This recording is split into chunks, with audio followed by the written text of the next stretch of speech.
Hey guys, welcome back to my channel. আপোনালোকলৈ আকৌ এটা মিনি vlog লৈ আহিছো আৰু এইফালে এয়া আজি আমাৰ বাপ্পাৰ বিসৰ্জনৰ দিন সো ধুনিয়াকৈ এবাৰ ফুলেৰে সজাই দিছো আৰু যিখিনি বস্তু পূজাত ইউজ কৰা হৈছিল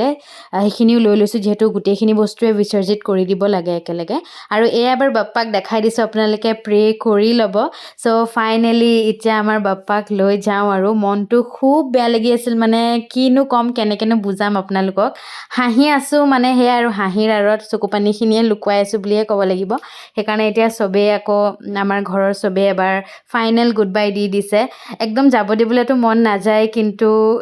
উপায় নাই এবাৰ গলেহে আকৌ নেক্সট ইয়াৰ আহিব সো সেইকাৰণে এতিয়া ধুনীয়াকৈ গাড়ীত বহি ললো এয়া দাদাও নিজৰ অফিচৰ গণপতিজন আনিলে এইফালে এয়া মনটোতো খুবেই বেয়া হৈ আছিলে তথাপিও আহি পালো আৰু য'ত বিসৰ্জন কৰিম সেই জায়গাকন এতিয়া গাড়ীতে জুতা চুতা খুলি লৈ নামি আহিলো এইফালে এয়া ভন্টিয়ে অফিচৰ গণপতিজন লৈ আছিলে সো বিসৰ্জনৰ টাইম ওচৰ চাপি আহিছে যিমানে হিমানে বেয়া লাগিছে এয়া পূজাৰ যিখিনি বস্তু সেইখিনি প্ৰথমে বিসৰ্জিত কৰিলো আৰু ফাইনেলি এতিয়া ফাৰ্ষ্ট দাদাৰ অফিচৰ গণপতিজন বিসৰ্জিত কৰিছে আৰু মানে এইখিনি সময় বুজাব নোৱাৰি তাৰমানে এইখিনি সময় যিখিনি এক্সপিৰিয়েঞ্চ কৰে তেওঁলোকে খুব ধুনীয়াকৈ বুজি পাব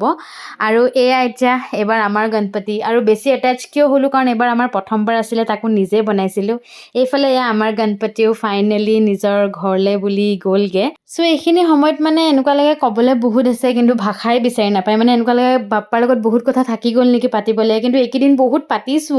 বাট সেয়াই আৰু চকুপানী ৰখোৱাটো বাৰু ইম্পচিবল এইটো সময়ত স্পেচিয়েলি মোৰ কাৰণে এয়া দেখিছেনে এফালে মন ওলাইছে তাৰ লগতে এফালে চান একেলগে তাৰমানে সেইকাৰণে দেখাই দিলোঁ মানে ইয়াতছে ধুনীয়া সময় কি হ'ব পাৰে তাৰ লগতে ভাবিলোঁ অকণমান ছাৰাউণ্ডিংছটো দেখাই দিওঁ মানে ৰিয়েল টাইপ নালাগে একদম লুকছ লাইক আ পেইণ্টিং মানে সো এতিয়া বাপ্পাও ধুনীয়াকৈ ঘৰলৈ বুলি গ'লগৈ আজিলৈ ময়ো আহিছোঁ বাই বাই